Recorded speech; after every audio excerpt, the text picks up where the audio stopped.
여러분, 매연이 가열 브라그 때문에 안 나오는 겁니까? 왜 이런 말씀을 드리는가? 가열 브라그 교환하셨다면 참 잘하셨습니다. 그런데 말입니다. 라고 시작되는 방송이었습니다. 그 방송을 보시고 전화를 주신 분이 계십니다. 어디서 들었답니다. 누군가가 했답니다. 가열 브라그만 바꾸면 매연이 안 나온다. 그러면 지금 돌아다니고 있는 자동차들의 매연은 가열 브라그가 불량인 상태로 주행하고 있는가 생각해 보셔야 되겠습니다.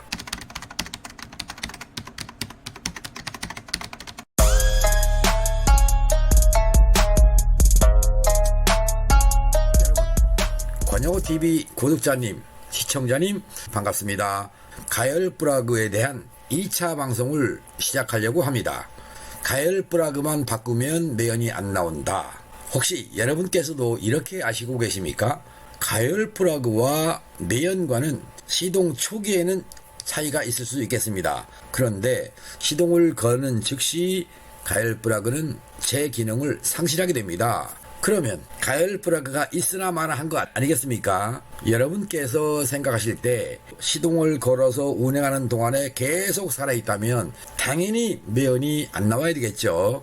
그런데 매연이 나옵니다. 그 차들 가열 브라그 다 살아있습니다. 그런데 왜 매연이 나오겠는가? 매연은 공기를 흡입해서 압축하고 경유를 분사해서 폭발시켜서 대기로 나가는 배기관이 있습니다.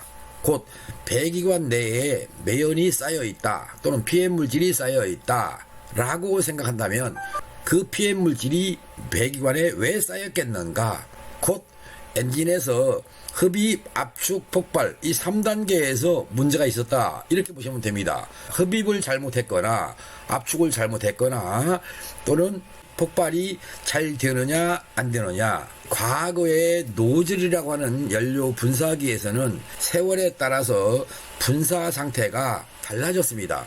그런데 요즘은 분사 상태가 무척 좋아졌습니다. 인젝터를 빼서 공중에다가 발사를 한다 할 때 라이터풀 하나만 대도요 펑펑 불이 붙습니다. 그 정도로 잘 붙습니다. 대기에서도 불이 잘 붙을 정도로 무호화 분사시켜주는 게 요즘 커먼레일 자동차의 인젝터입니다. 그런데 더 고압인 고온으로 압축한 연소실에서의 경유 분사는 폭발이 잘 된다는 얘기입니다. 그런데 왜 매연이 나오느냐? 그건 가열 브라그와는 전혀 관련이 없습니다. 이해되셨습니까? 가열 브라그 때문에 매연이 안 나온다? 이렇게 알고 계신다면 끝까지 봐주시면 좋겠습니다. 가열 브라그는 방금 전에 말씀드린 바와 같이 시동 순간만 작동합니다. 시동 후에는 가열 브라그의 전원이 차단됩니다. 비록 잘못돼서 가열 브라그로 전원이 계속 들어간다 해도 전혀 역할을 못합니다. 지난 방송에서 이게 있었죠. 커먼레일 자동차의 사이클이라고 여기서부터 여기까지가 180도입니다. 크랭크 쭉이 도는 기간입니다. 그게 행정인데 반이면 90도가 크랭크 축이 회전한 겁니다. 여기도 90도 부근에서 파일럿 분사 1을 하게 되면 압축되는 과정에서 버킹이 생깁니다. 그래서 이걸 또 잘랐습니다. 곧 45도로 자릅니다. 50도 되겠네요. 45도를 넘은 거니까 50도 지점에 갔을 때 여기에서 파일럿 분사 1번을 합니다. 그리고 조금 더 올라가서 거의 상사점의 무렵에 갔을 때 파일럿 분사 2를 하는 것입니다. 이들 두 가지 분사 때문에 압축 압력은 쭉 올라가는 겁니다. 그리고 상사점으로 넘어가면서 폭발을 해서 이런 식으로 나옵니다. 곧 그래프를 빨간 그래프를 그릴 때 직각 그렸는데 실제로 엔진을 가동해서 출력 선도를 그려보면 방금 전에 보여드린 이 검정색 선의 커브와 같은 모습으로 나옵니다. 그리고 이만큼 갔을 때 즉 하사점 전 약 40도 그러니까 중간이면 45도 여기서부터 배기 밸브가 열려서 여기까지 여기까지 쭉 돌아갑니다. 곧 배기밸브의 행정은 하사점 전 배기밸브가 열려서 상사점을 향해서 쭉 올라가고요. 상사점을 지나서 약 10도, 12도 부근에서 배기밸브가 닫히는 밸브 개폐시기 사이클을 보여드린 바 있습니다. 다시 한번 앞으로 가보시겠습니다. 지난 방송에서 보셨던 커먼네일 자동차의 밸브 개폐식이 선도가 됩니다. 여기서 여러분께서 보셔야 할 것이 이겁니다. 쭉 내려왔을 때 여기가 BDC 하사점이라고 했습니다. 여기서 폭발을 해서 여기까지 옵니다. 여기서부터 배기 밸브가 오픈됩니다. 열려서 상사점을 지나서 여기까지가 배기밸브의 행정입니다. 곧 배기밸브가 끝나는 지점은 이렇게 선을 그었을 때 반 바퀴면 180도죠. 여기를 40도, 180도 플러스 40도니까 220도입니다. 여기다가 10도만 더해줘도 230도입니다. 배기밸브가 열려있는 구간이 이렇게 길다. 이렇게 보시면 됩니다. 제 홈페이지에 남겨놓은 글이 있습니다.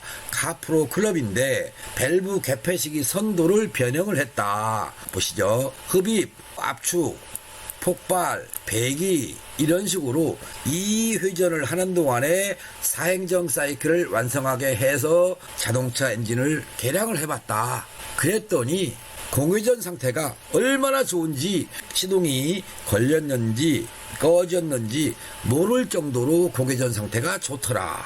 그런데 단점이 있더라. 주행이 안 되더라. 즉 공회전 상태로 시동은 걸어 놓았으나 주행이 안 되더라. 곧 밸브 오버랩을 없어진 겁니다. 밸브 레그를 없앤 겁니다. 이렇게 상사점과 하사점을 중심으로 흡입, 압축, 폭발, 배기 이런 식으로 했더니 차 성능은 안 나오더라. 그래서 밸브 개폐식이 선도에 대한 중요성을 다시 한번 일깨웠다. 거기까지 제 홈페이지에 있습니다. 그게 카프로 클럽입니다. 다시 커먼네일 자동차의 사바데 사이클로 돌아왔습니다. 여러분께서 이것만 기억해 주시면 되겠습니다. 커먼네일 자동차에서는 가열 플러그의 역할을 하고 있는 파일럿 분사 1과 2가 있다. 1이 살아있을 수도 있고 2도 살아있을 수가 있고 또는 1이 없어지고 2만 살아있을 수도 있다. 즉 엔진의 온도 조건에 따라서 지금 여러분들의 자동차나 과거 디젤 자동차에 장착되어 있던 가열 플러그, 이런 스파크 플러그가 아닙니다. 가열 플러그는 여기 끝이 빨갛게 가열되는 히터 부분이 있다. 이렇게 설명을 드렸습니다. 그런데요, 과거의 디젤 자동차에 사용되던 가열 플러그는 여기에 저항이 12V에 작동하도록 되어 있었습니다. 그러다가 다시 11.5V에 작동하도록 바뀌었고요. 또다시 11V에 작동하도록 바뀌었고요. 그 다음에 10.5V, 10V 이렇게 가열 플러그 히팅 시간을 점점 줄이기 위해서 이 속의 저항을 다르게 했습니다. 즉 과거에 사용되던 가열 플러그는 전기를 넣어서 오랫동안 있어야 곧 3초 4초 있어야 빨갛게 가열이 됐습니다. 그런데 요즘 가열 플러그는 키를 온 하는 순간에, 즉 스타트 버튼을 돌리는 순간에 즉시 가열이 됩니다. 왜? 가열 플러그 속에 들어있는 저항을 달리했다. 그런데 가열 플러그의 작동은 18도 이하가 되면 작동하도록 되어 있습니다. 곧 시동을 거는 순간 18도를 넘어갑니다. 그래서 즉시 가열 플러그의 기능은 사라지는 것입니다. 혹시나 뭐가 잘못돼서 18도가 아니라 가령 시동을 걸어서 50도, 60도 될 때까지 가열 플러그가 전원이 살아있다 그러면 가열 플러그는 이미 다 터져버립니다. 곧 가열 플러그는 순간적인 히팅 기능만 있다. 공기가 연소실로 들어가기 직전에 가열해서 압축시키도록 되어 있다. 그래서 압축말 온도 T2 값을 정상화시키는데 일조했다. 그런데 아무리 얘를 잘 가열해 봐도 여기에 파일럿 분사 1, 파일럿 분사 2를 했을 때만큼은 가열 플러그의 기능을 못하더라. 곧 시동을 거는 순간 쉥쉥쉥쉥 엔진이 돌아가더라. 안 걸리더라. 그렇다고 가열 브라그가 아니다. 파일럿 분사 1과 2가 정상적으로 분사하지 않으면 시동 지연이 온다. 그러면 파일럿 분사 1과 2가 살아있어도 압축 불량이 오면 곧 여기까지 올라와야 할 온도가 이만밖에 안 온다. 그럼 이거 부족으로 결국은 시동 지연이 온다. 이렇게 보시면 됩니다. 그러면 시동 지연이 오는 이유는 아시지 않습니까? 여러분, 엔진 오일이라고요. HLA가 잘못 작동하면 압축이 샌다고요. 압축이 세면 압축말 온도 T2 값이 낮아진다 이거예요. 그것 때문에 시동이 잘 안 걸리는 것이다. 그러면 압축말 온도가 정상이면 파일럿 분사 1, 2가 없어도요. 불과 1초, 2초 만에 시동이 걸립니다. 고로 시동 초기에 작동하는, 시동 순간 작동하는 가열 브라그가 아무리 문제가 돼도 매연이 안 나와야 된다. 그런데 어떻게 해서 이상스럽게 가열 브라그 때문에 매연이 안 나온다고 생각하느냐. 여러분들의 편견된 생각을 보면서 그분들을 모두 다 이해를 시켜 드릴 수는 없겠지만 혹시나 잘못 알고 계신 분이 권영호 방송을 통해서 그런가요? 라고 생각을 바꿔보신다면 매연이 나오는 이유는 다른 데 있었다는 것을 아실 것 같고요. 또한 요즘 자동차들한테 적용되는 요수수를 넣을 필요도 없을 것이고 DPF를 장착할 필요도 없다. 그렇지 않습니까? 가열 브라그 하나 달았다가 매연이 좀 나오네? 그럼 하나 더 달면 되죠 뭐. 안 그렇습니까? 2개 달아서 매연이 안 나온다면 그거는요 노벨상감이다. 이렇게 생각하시고 그런 편견을 가지고 계신 분이 계시다면 노벨에 도전하십시오. 세계적으로 아주 거대한 유명한 사람으로 등극할 수 있을 것입니다. 이해되셨으면 좋겠습니다. 또 이 방송을 보시고 아직도 궁금증을 가지실 분이 계실지 모르겠습니다. 하나만 더 보충해 드리겠습니다. LPG 자동차가 있었죠. 요즘은 LPI 자동차고요. 리퀴드 피트롤륨 가스입니다. 석유 액화 가스입니다. 액체니까 증기로 만들어서 엔진으로 공급해야 시동이 잘 걸립니다. 그러면 액상의 물질을 기화시키기 위한 장치가 베이퍼라이저 증발기입니다. 그 증발기에는 고압을 저압으로 다운시켜야 되기 때문에 열을 빼앗아 갑니다. 곧 에어컨과 같은 역할을 합니다. 그것 때문에 베이퍼라이저라고 하는 요만한 뭉치 속에 냉각수 호스를 연결해서 시동을 걸면 차가워지는 이유 때문에 기체가 안 되는 이유 때문에 냉각수를 통해서 기화가 잘 되도록 만들어서 시동이 걸리면 믹서에서 벤츄리 역할을 해서 엔진으로 들어가도록 되어 있습니다. 그런데 겨울철에는 시동이 잘 안 됩니다.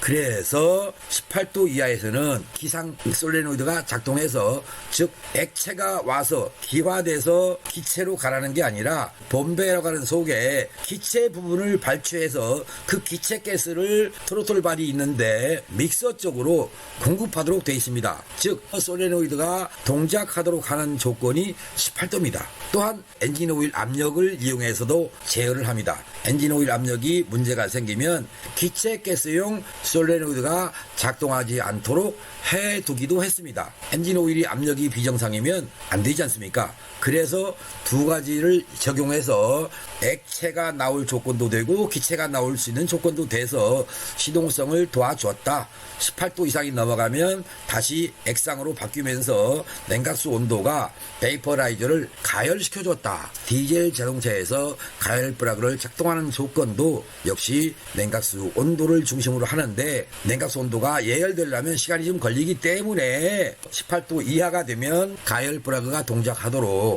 그것이 안 되니까 시간을 좀 딜레이 시켰습니다. 그렇게 했으면 시동을 걸면 덜덜덜덜덜덜 떠는 겁니다. 그 떠는 걸 막기 위해서 디젤 사이클에서 커먼 레일용 사바데 사이클로 바꾸면서 시동성을 용이하게 하기 위해서 파일럿 분사 1, 2를 적용했다. 이렇게 여러분이 기억하시면 가열 브라그에 대한 얘기가 사라질 것 같은데 이 방송을 보시고도 궁금한 분이 계시다면 찾아오시면 어떨까 그런 생각을 해봤습니다. 항상 작동하기 때문에 매연이 안 나온다 이건 아닙니다.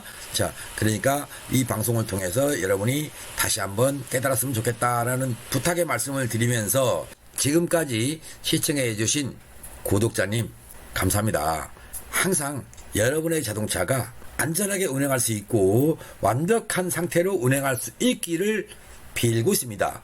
여러분들께서는 안전운행을 할 수 있는 자동차를 가지고 거리를 나가셨으면 좋겠다. 이 말씀을 끝으로 물러갑니다. 여기까지 마치겠습니다. 고맙습니다. 바이바이.